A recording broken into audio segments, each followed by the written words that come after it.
This is LanSpeech. LanSpeech supports Windows, macOS, mobile devices, and web browsers. Let's take a quick look at how to use LanSpeech for seamless real-time interpretation. First, set up your audio. For offline meetings, use your microphone.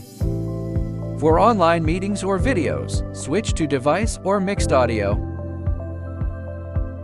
You can also customize subtitles, including background color, text color, and font style, and choose whether to display language tags.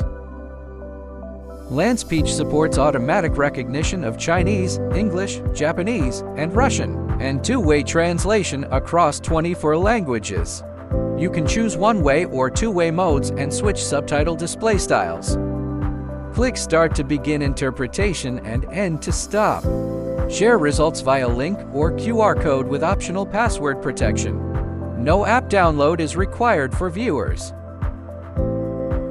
Open history to view records.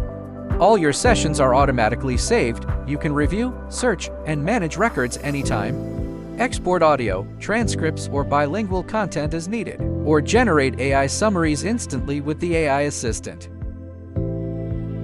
Check usage in My Account and purchase minutes. View orders in My Orders. Customize terminology in Term Library for professional events. Custom term libraries help ensure accurate and consistent interpretation. You can also personalize shortcuts and subtitle settings based on your preferences. That is how you can use LanSpeech for seamless communication.